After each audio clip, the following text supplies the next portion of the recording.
Members, we have a quorum and we've reached the appointed hour. Shall we start? Let us invite the officials into the room.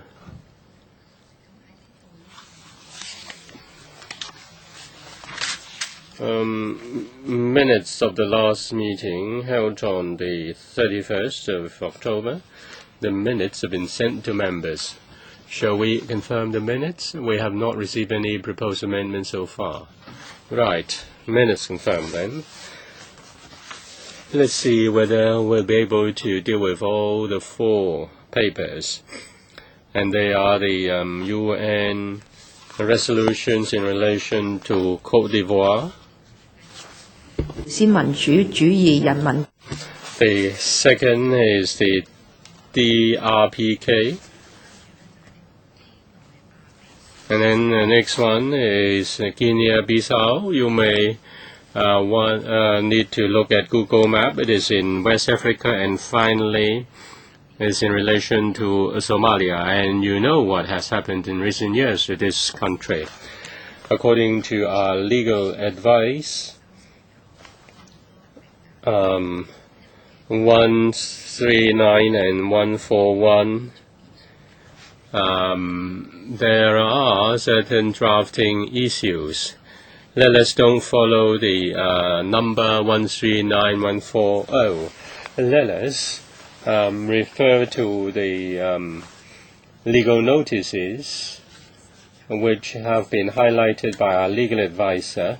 We will deal with 139 and 141 before we move on to 140 and 142. Let me introduce to you the government officials, and they are Ms. Carol Yun, Deputy Secretary for Commerce and Economic Development, and Mr. Raymond Wu, Principal Assistant Secretary of the same Bureau, Ms. Françoise Lam, Senior Assistant Law Draftsman, and Ms. Agnes Chung, Senior Government Counsel. Ms. Lam and Ms. Chung were with us in the last term, and they are very familiar with these things. And there are some changes with the Bureau, but members can refer to the old papers in order to have a better understanding of the issues. The reports of the subcommittee of the last term and the view of Professor Yashkai's review have been sent to members, and I will not go over them.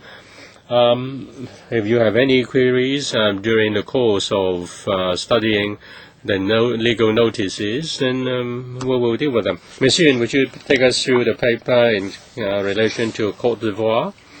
Yes, thank you very much, Madam Chairman. According to the UN Sanctions Ordinance, the CE has to enact orders to implement resolution by the United Nations Security Council under the instruction of the Ministry of Foreign Affairs. And on the 18th of September 2012, we gazetted these four regulations for the implementation of the UN resolutions.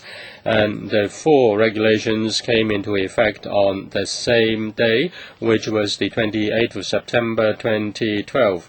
According to 3.5 UN sanction ordinance, there is no need for this council to study the regulations, and therefore they come into effect immediately upon gazettal. But the Legislative Council has set up a subcommittee to study the implementation of UN sanctions in Hong Kong, and we will continue to provide background information for members' reference as an usual practice. Now, concerning the four sanctions regulations, they are the UN Sanctions Côte d'Ivoire Regulation 2012. All along, the UNSC has been imposing sanctions on Côte d'Ivoire. In view of the impact of Côte d'Ivoire on the peace process in the region, through 2045 resolution, the UNSC decided to extend the sanction and amend the details of the sanction. We, in May, received instruction of the MFA, and we were instructed to implement fully UNSCR 2045. In comparison with the number 2 regulation, the content is similar. The second one is the UN Sanctions DPRK Amendment Regulation. Now, DPRK is not able to comply fully with obligations on non-proliferation of nuclear weapons. We received MFA's instruction on implementing the extension of the sanction. Basically, it is to extend the coverage of the sanction to the 2 documents of the UNSC is in relation to the materials, equipment, goods and technology in relation to ballistic missiles. And the third regulation is Guinea-Bissau regulation. Because of the situation there is in a turbulence, and we receive MFA instruction for implementing UNSCR 2048 to take necessary measures to prevent entry into or transit through Hong Kong individuals listed in Annex of UNSCR 2048, and they are the officers in charge of the military during the coup. We need to have the provisions in place to deal with that situation. And the fourth is the UN Sanctions Somalia Amendment Regulation 2012. It's also according to the instruction of the MFA. We have to implement fully the UNSCR 2038 to take necessary measures to prevent the import of charcoal directly or indirectly from Somalia. The UNSCR is concerned that this is an important source of a political party of the Somalia, and it is reported that this party has joined a terrorist organization, and this is to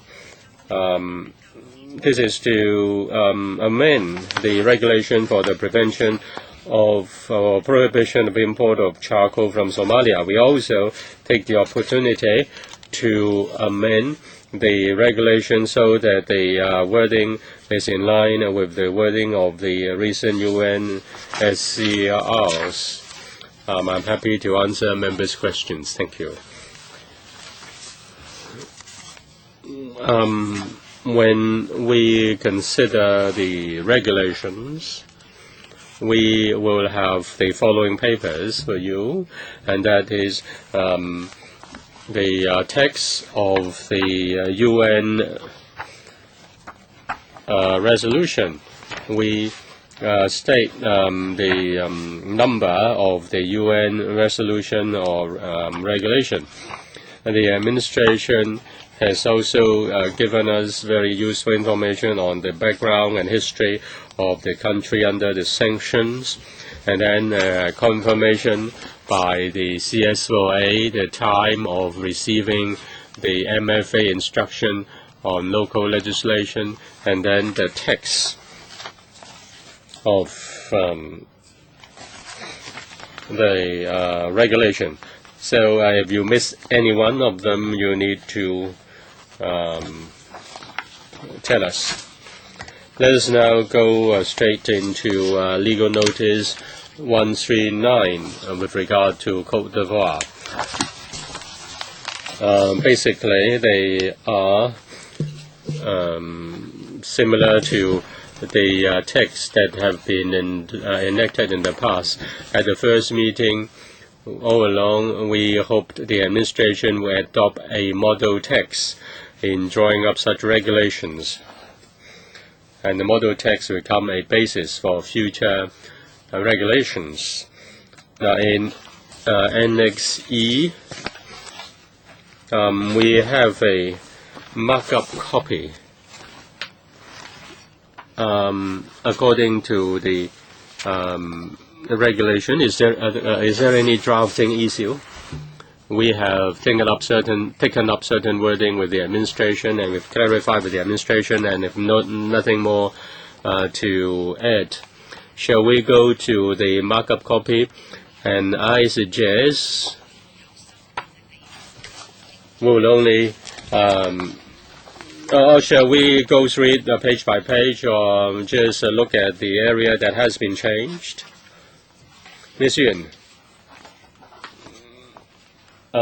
may I ask the DOJ representative to answer, to take you through the paper? There are not too many places which have been amended. We've crossed out the definition of arms or related material because in the latest resolution no reference was made to military aircrafts. There are certain amendments to the interpretation clauses because they are just changed in numbers as a result of crossing out certain provisions. In the resolution, you can see that we've updated the number. It is 2045, and we cross out 1980.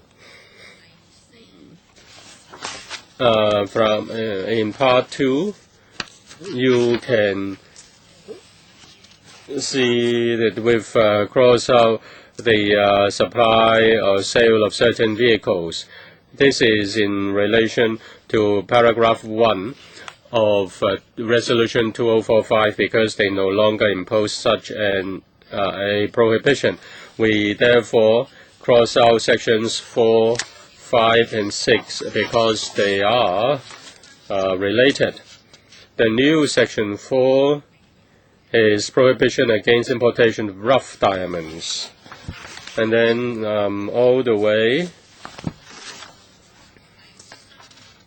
to Part 3 licenses, Section 10 becomes Section 8. Ms. Cheung, would you stop? I think we need to go through the regulation clause by clause. Now, Ms. Cheung has finished Part 1, which is interpretation, the amendment on interpretation. Do you have any question? My apologies, Ms. Cheung. We really need to go through the process the sections one by one to put it on record. And we now move on to Part 2. The original Section 4, prohibition against supply, sale, or transfer of certain vehicles. This one is crossed out. And the next one, 5, 6, and 7, are also deleted. And then there is the change in numbering, consequential to the deletion of certain sections. With regard to the deletions and the change in numbering, do members have any questions? If not, then Ms. Cheung, Part 3, please. Part 3. For Section 1, it now becomes Section 8. The amendments under that section is in E. Bracket 2. My apologies, should be 2B. As approved in advance by the committee because of a change in procedures. E has already been deleted. We add a new subsection F.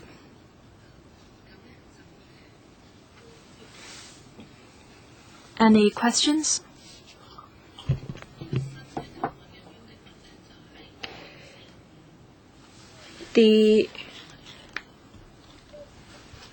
It is under the requirement of UN Resolution 2045(1).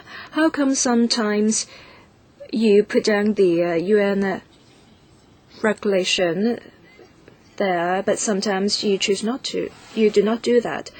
What do you mean by that, Chair Lady? Because under F, you have this new provision. Do you follow the resolution? Like what? By what? Basically, yes. And when we move on to the amendments for Guinea-Bissau, you do not put down the provisions under the regulation. You simply put down which regulation that is. Can you tell us the rationale?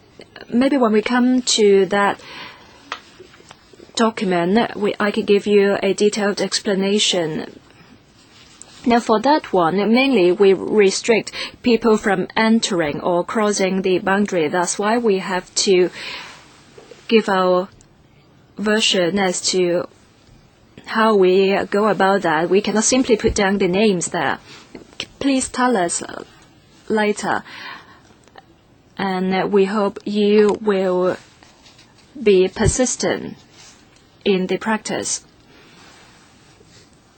The usual practice of putting the resolution there will be the easiest way to go about that, because then the lawyers will not have to go to different legislation.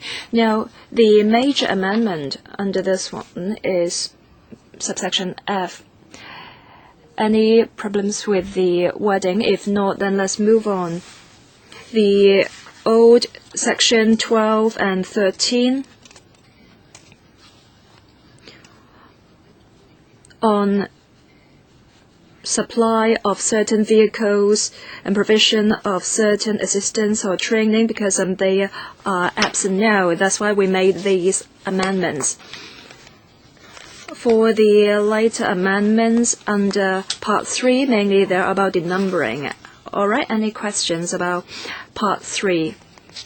May I invite members to look at the background supply on the country supplied by the government. You may notice that the situation has stabilized down a bit, because the president has stepped down and there is a new one. Maybe that's why the UN has changed its position concerning the sanction against that country. All right, there's no problem with Part 3. Let's move on to Part 4. Part 4 amendments about the numbering. I don't think we have any questions about that. Let's move on to Part 5. Also amendments on numbering.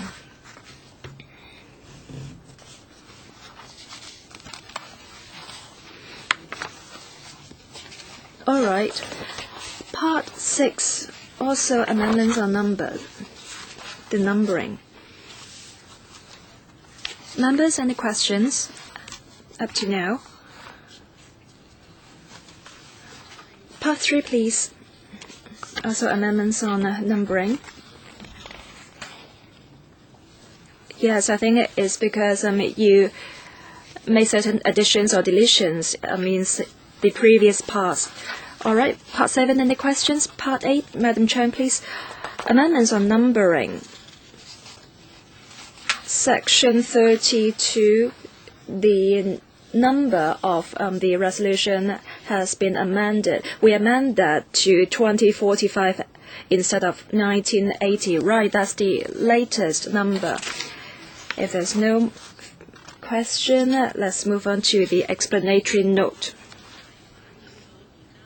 The amendments there are about the change of date, the number of resolution to 2045. We also deleted 2 provisions about the supply or carriage of vehicles and the provision of advice, assistance or training related to military activities.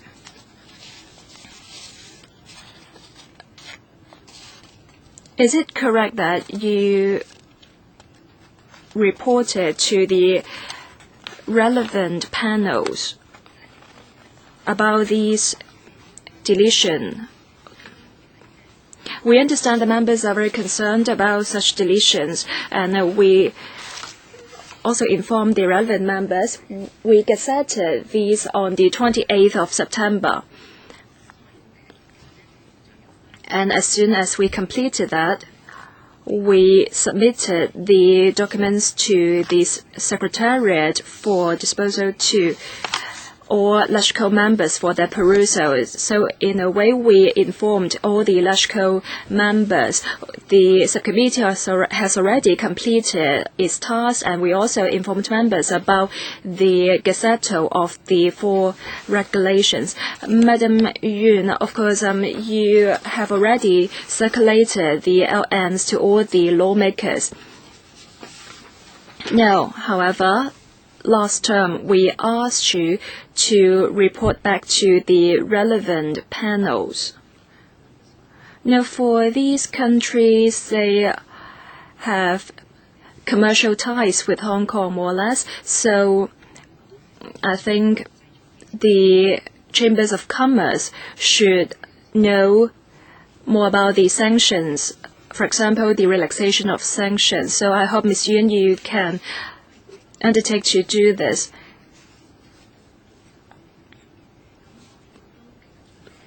Lawmakers in the relevant panel receive the regulation through the TDC. We have already notified the business sectors. Madam Yun, may I ask you to inform the chairman of the EA panel so that they know the deletion of certain sanctions and changes about the sanctions, because particular members may like to know more about this. Can you undertake to do this? Yes. All right.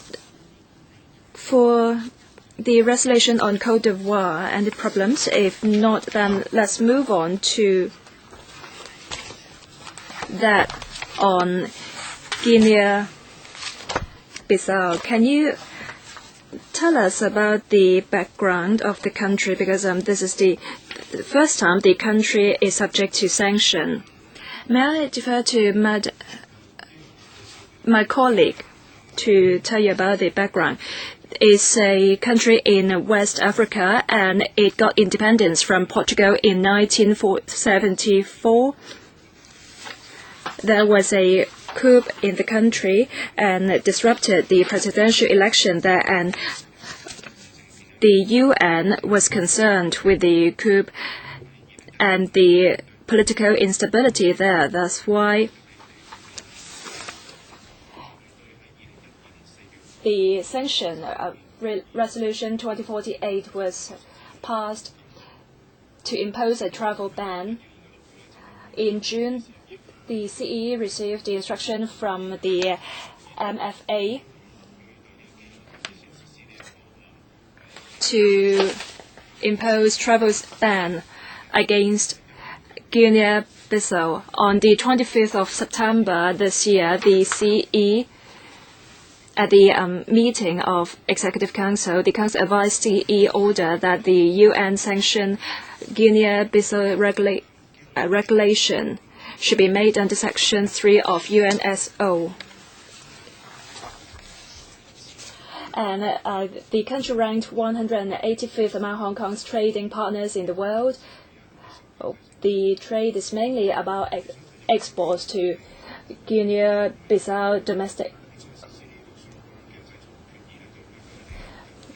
And we do not have a close commercial tie with them, so a sanction against the country will not pose a great impact. Any questions from members? If not, may I invite representative from the DOJ to take us through the paper. Thank you, Chair Lady. This is a rather short piece of regulation for interpretation. Reflects which UN resolution is related to this. So you see 3 terms under interpretation. And the second one is what is our focus, that is prohibition against entry or transit by certain persons.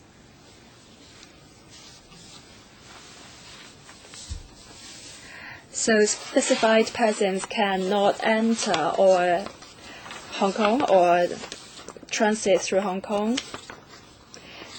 We're talking about specified persons. A person designated by the committee for the purposes of paragraph 4 of Resolution 2048. We will come up with a list because later, because the UN already got some names under its sanction list. Now, for Section 3, exceptions to prohibition against entry or transit by certain persons. In fact, it reflects paragraph 5 of the resolution. And under certain circumstances, these specified persons can also transit through Hong Kong.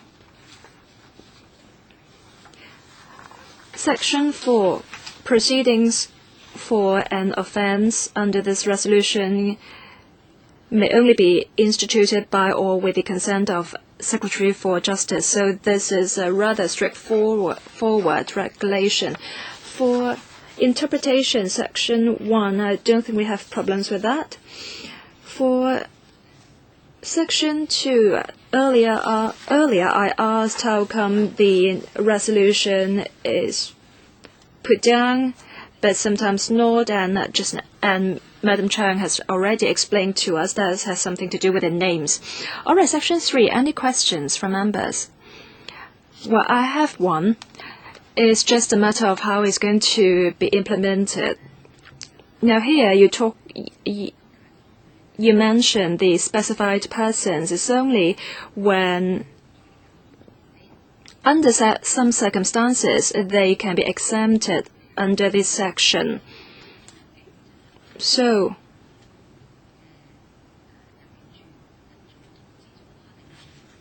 is it the case that the immigration department will be notified about these people beforehand, or is only when these people arrive for transit that the department will know? As far as I understand, these people will have to get a visa to come to Hong Kong, and if they apply for such visa and they are on the list, and we will not grant the visa.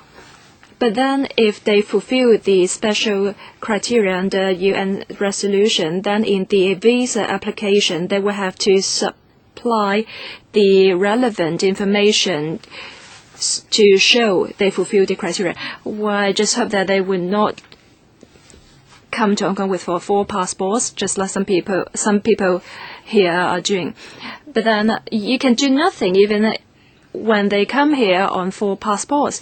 Well, in theory, yes, but we also have to see which country the passports are from. I'm not an expert in international law. Well, no one here is. Now, my question is about the transit area. Are we talking about Hong Kong itself or beyond the boundary of Hong Kong? This is a very good question. In theory, for transit, the person does not have to go through the immigration counter, but rather through the transit room. As far as I understand, that's called airside, and usually is not exactly under management or regulation. But of course, it has to be kept safe. But then there is no document check. Now, if the plane stopped there and the person is in the transit room, where should he stay? I think the only thing the immigration officer can do is to ensure that person will get back on the plane and leave. Because you cannot ask that person to stay just next to the plane. So I think in terms of implementation or operation, there is some imperfection. But that's the same for most cases around the globe. So I think the only thing immigration officer can do under these circumstances is to ensure the person will board the plane in the end, and instead of entering Hong Kong. Now, last time we had this case involving Wang Dan. He was in transit, so he was in Hong Kong for one night. Friends in Hong Kong knew that, and lots of stories about that were on Facebook. I think it happened about a month or so ago, and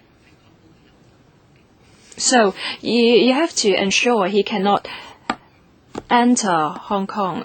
Now, of course, they have to get a visa to come to Hong Kong, but for transit, do you have to get a visa? I don't know. But I suppose they do not need a visa if they are in transit. According to immigration policy, anybody in transit, if they come from Guinea-Bissau, they have to get a visa. So they can't even board the plane. Mr. Liu. That's a rather extreme situation. Suppose there is an emergency landing. A general is on board.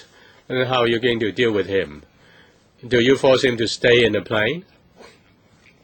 The plane, of course, is not in Hong Kong's, within Hong Kong's boundary, but if he is in transit area, then what? Say for a storm or the plane has a problem, then do you allow the plane to land in Hong Kong, and then the general will be kept on in the plane, or will he be allowed in the transit lounge? Or you just don't care as long as this person is there, and the other 300 are not designated persons, but just a single person on the plane. In the plane is a designated person, a specified person. Therefore, they are not allowed to land on emergency situation. Well, we have to allow emergency landing if it qualifies, if it warrants that. The Civil Aviation Department's the duty to allow, or obligation to allow them to land on emergency. Now, when after landing, if someone is a designated is a specified person, I believe that person will be kept in a room until he is ready to leave. Well, Wang Dan was allowed to walk around in the transit lounge. He wasn't kept in a room. Probably he is more fortunate. Any more comments concerning this Guinea-Bissau regulation? It seems that our legal advisor has a view. In fact, the question has been asked by the chairman, and that is whether the names will be put down. The question has been answered. Right. Let's move on to North Korea, and the proper name is Democratic People's Republic of Korea. Mr. Wu will review the background. Well, let me speak on the sanction background and trade relations. The DPRK, North Korea in short, is a nation in the eastern part of Asia, and it became a UN member in 1990. But it has not fulfilled its obligations on non-proliferation of nuclear weapons. It was reported that the country conducted nuclear tests in 2006-2009. Therefore, the UN has imposed a number of sanctions in terms of arms embargo and financial embargo. In 2015, the North Korean authorities launched the application satellite. There was further extension of the sanction. In May 2015, the CE received the MFA instruction asking the SARG to implement the decision of UNSC, and the CE therefore made the UN DPRK Amendment Regulation 2012. In terms of trade, our total trade is just 116 million with North Korea, and it is mainly the re-export of meat products, tobacco, electronic equipment, so on and so forth. The volume is not, trade volume is not big, and they are not related to ballistic missiles. We believe the sanction will not affect the trade relation between the two places. Any questions on the background? If not, we will look at the markup copy. Well, there are many changes in the markup copy. It is only in part 1, first paragraph. There are 2 subparagraphs. The scope of sanction has increased or has been extended, and that has to cover any item under the Security Council document S2012-235, and also any items under the INFCIRC 254, REV.10, Part 1. Ms. Chung, I am reading the Chinese version. Concerning present connected with, you do have an amendment to the Chinese text. We've crossed out 任何 from a drafting point of view. The two words are not necessary. We just take this opportunity to make a textual improvement. We keep improving ourselves, madam. So in the future, that will also apply to other ordinances. 任何 will be crossed out.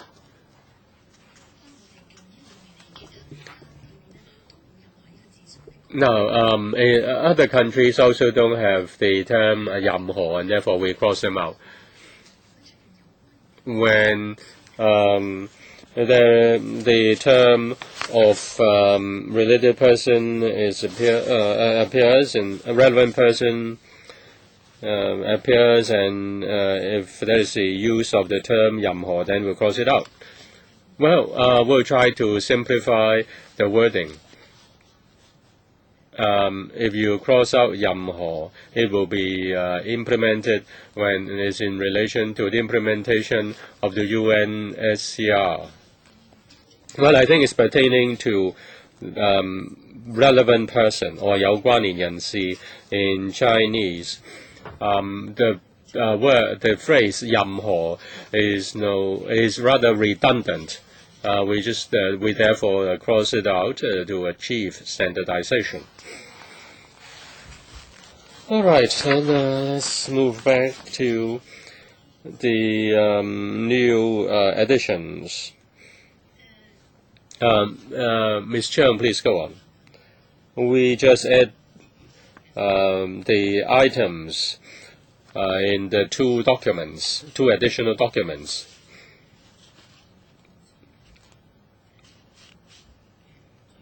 That's the most important part in the present amendment. Any query on interpretation? We move on to Part 2. And there is no amendment in Part 2. Part 3 then. And nor is there any amendment in Part 3. Part 4, no amendment. Part 5, no amendment. All the way. No amendment to 8? No. Yes, there is an amendment in 26B, 任何, and also the Chinese word 等, just amendment to the Chinese version. And then 24B3, there is the phrase 任何 added, but that's only a drafting point. Part 8 now. Ms. Chung. Now, since in the interpretation section 2 items have been added, therefore it is necessary to add the 2 items in 32. So it is just consequential to the amendments in the interpretation. All right then. Schedule, luxury goods, no amendment. Good. Well, we've done that quickly. Concerning the amendment to the DPRK regulation, any questions? If not, then we move on. Let's move on to Somalia. Mr. Wu. Now, Somalia is in East Africa. In 1960, it became independent. The president was overthrown in 1990. The country was in anarchy. And starting from 1992, the UNSC introduced a number of sanctions. In 2008, the Djibouti agreement was reached, and the new government was formed, but there were still many conflicts. In February 2012, Resolution 2036 was passed to impose a sanction on import of charcoal from Somalia. This is to cut the major source of funding of a major opposition party. The CE received instruction from the MFA, and on the 25th of September 2012, the CE directed the enactment of the UN Somalia Amendment Regulation 2012. Somalia is the 188th trade partner of Hong Kong. Total trade of $8.6 million. We mainly import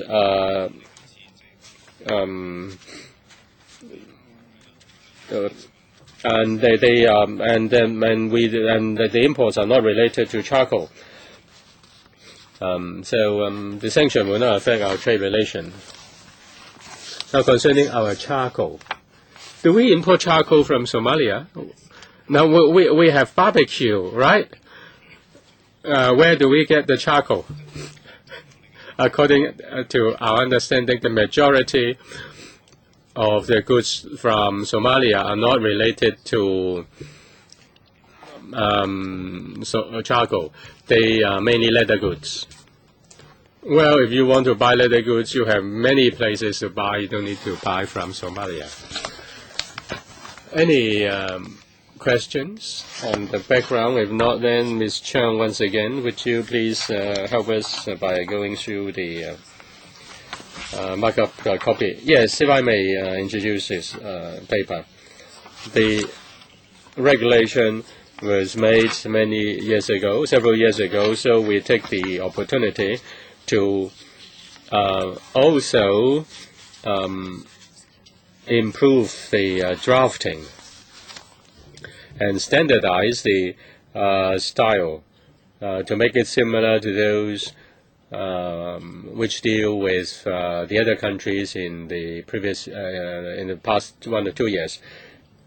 Now, what is the basic reference text? It's based on Congo Democratic Republic and Côte d'Ivoire. As long as it is in relation to economic sanction, we follow the same model text. Yes, please go on. Preliminary interpretation. First Amendment. We crossed out unless the context otherwise requires. Simply a specific interpretation will suffice. That's why we cross out the words. The first line under interpretation. Sorry, I was on the content page. Now, the content page tells you what happens later.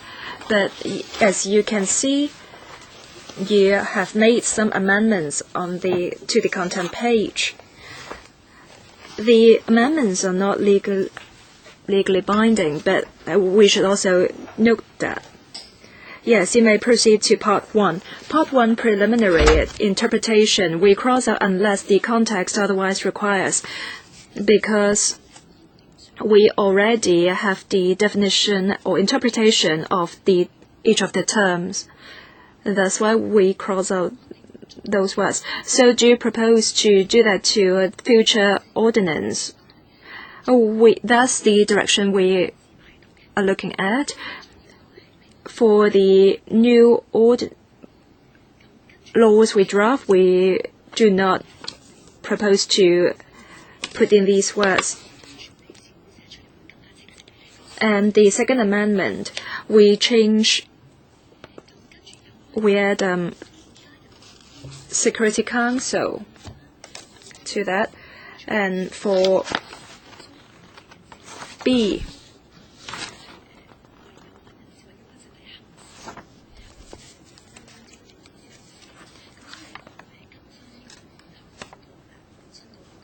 we also follow the UN resolution.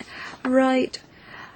The legal advisor has a very interesting point to share with you. For the relevant person or the person connected, are they the naturalized persons?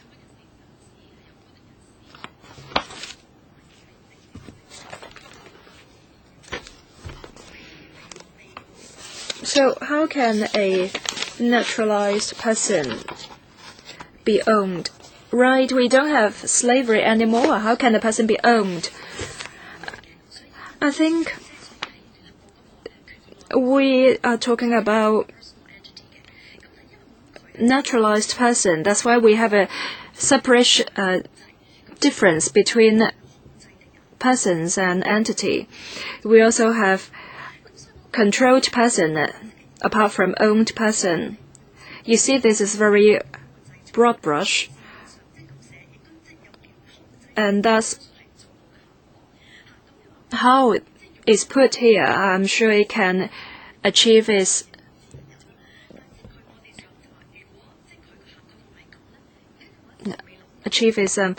intention. I can't think of an example to tell you what it means by naturalized person, but in terms of implementation, we would like to stick as close as we can to the wording used. Ms. Lam, are you telling us that under the UN resolution, these words also exist? That means the words like owned. Yes.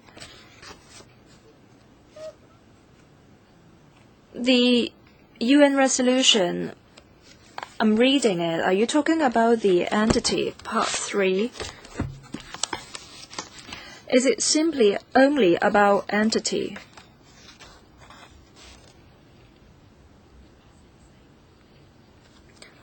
(1844)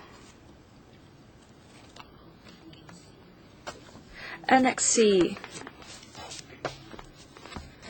Resolution 2036. We discussed this in the past. When we enact international resolution, should we simply adopt it, or we do not have to follow the resolution verbatim and still achieve the intention or fulfill the intention? Now, the first ordinance passed by the LASCO is the abolition of owned maids. So you see, a person cannot be owned. Mr. Liu, which section are you talking about? 1844.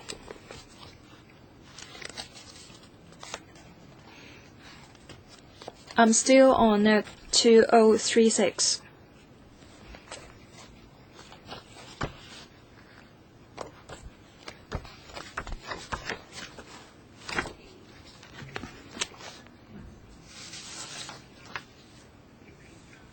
If you look at paragraph 3, 1844, it says individuals and entities, and it moves on to say individuals and entities acting on their behalf. So the word refers to individuals and entities, and for the word them, is also related to individuals and entities. I think when they pick the words owned and controlled, they haven't differentiated they haven't explained why individuals can be owned. If owned is more appropriate, then we use that. If controlled is more appropriate, we use controlled. Because in the same sentence, they use the words to refer back to both individuals and entities. So I don't think they make a difference. So I don't think they have explained how come how a naturalized person can be owned by another person. It's just that they have different subjects. So every time you go to that, you see whether it is about individual or entity. Now, when in Chinese, it may be rather clumsy, but I think the essence is there. Legally speaking, a person can be owned. I think that covers the situation. 我會覺得係唔會捉多咗人咯。I don't think we cover more people or cover fewer people. For the coverage is appropriate.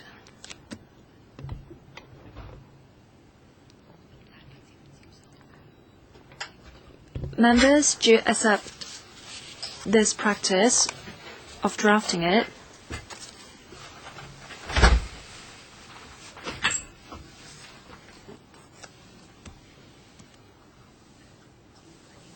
You have to reflect the essence of UN resolution. That's why you just make a direct translation. But still, I hope in terms of UN resolution, you will not use that as the basis of local legislation and adopt these very strange practices. I'm worried that the government may say, we have already got these precedent, and they will adopt this practice in future that will pose great impact. I would like to talk about Section 30.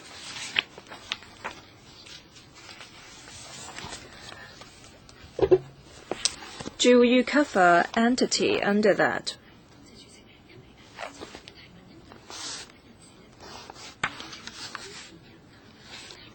We specify that as naturalized person, but later you will cover entity. That's why entity and individuals will be covered under the sanction. So will you change it to relevant person, entity as well? So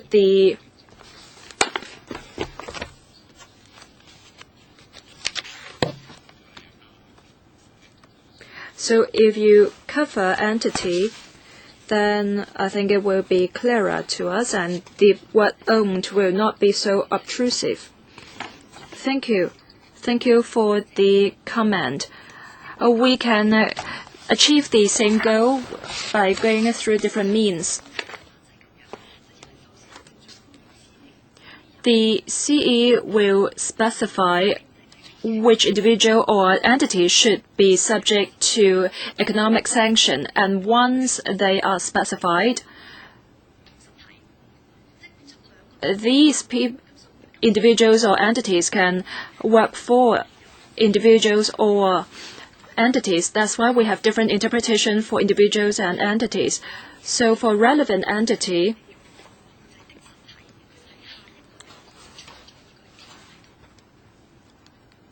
the point you mentioned is there in the next section.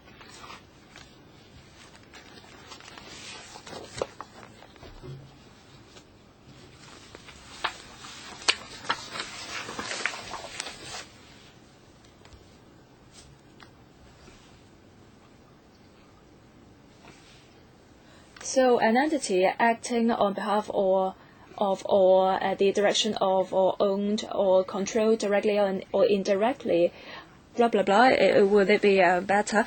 I think the point we're making is that a person cannot be owned.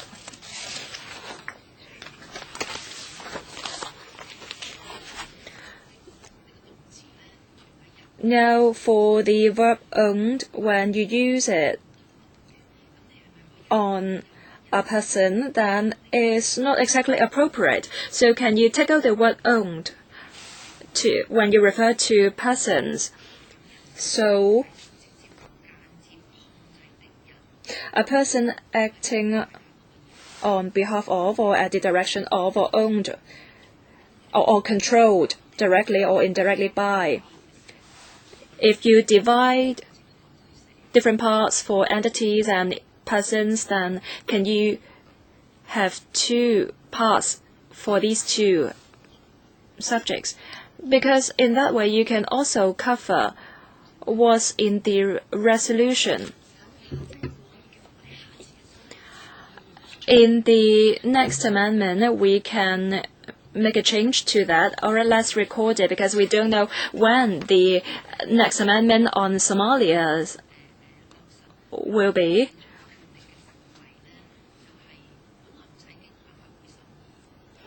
Now, originally, this UN resolution is law, but it did not have to go through LESCO. But then the LESCO has to scrutinize these resolutions, because we have to look at the details. Details like this, which members may think inappropriate. So, DOJ, please remember that you have to make changes to that. For relevant person, we also cross out at the word Yamho. And we add the subsection B for the coverage. And we also put down the full name of SC, Security Council. That's the same for the several following ones. For economic resources, this is something we debated for a long time. That is about the concept of assets and capital. The definition was set down in past laws, so whether you like it or not, it's already been set down. So, interpretation, any question you'd like to raise? Legal advisor. If there's no question on this part, let's move on to part 2. Ms. Lam. Section 2, all the amendments are related to the sanction against other countries. We just try to make the words in line with each other.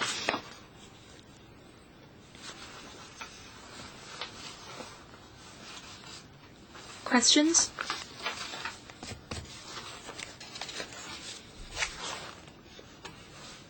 Moving on to charcoal. Section 4A under Part 2. This is to enact Resolution 2036, prohibition against importation of charcoal. Whether the charcoal comes originally from Somalia, we also have prohibition.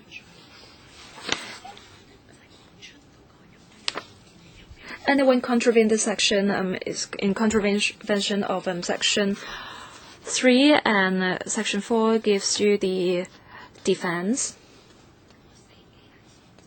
Subsection 4 gives you the defense. All right, 4A actually is an addition. What about Section 5? This is to make it consistent with other relevant legislation. Is that correct? Legal officer, right. This is a piece of rather old regulation, this one about Somalia, and we've been trying to perfect it. So we have all these latest changes. Any questions? If not, let's move on to Part 3.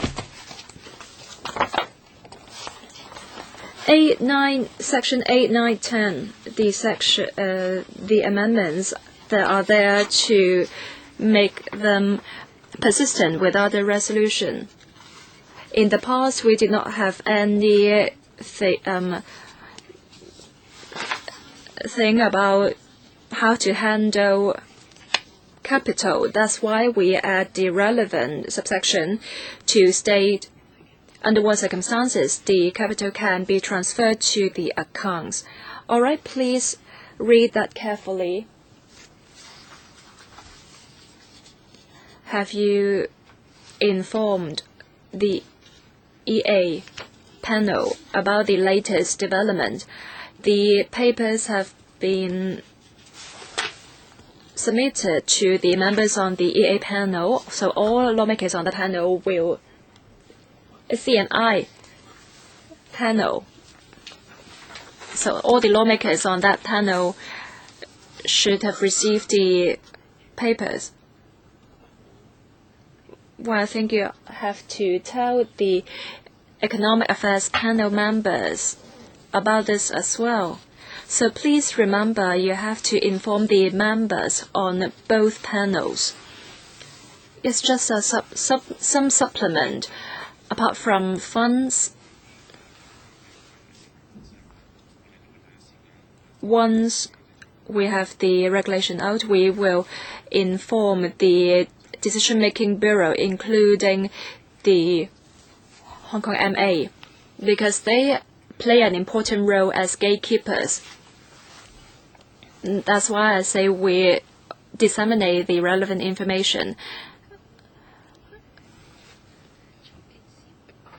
Concerning the management of funds, financial affairs, do you know whether the government has any real trade with Somalia, or do you know that? We do not have information in hand as yet. We informed the relevant decision-making bureau about the sanction, and through them, the relevant bodies will be informed. As for the actual operation, we do not know a lot. So all the banks will be notified by you, but then as for the implementation or that will depend on the banks. Maybe in the end, other countries will dig up stories about these. So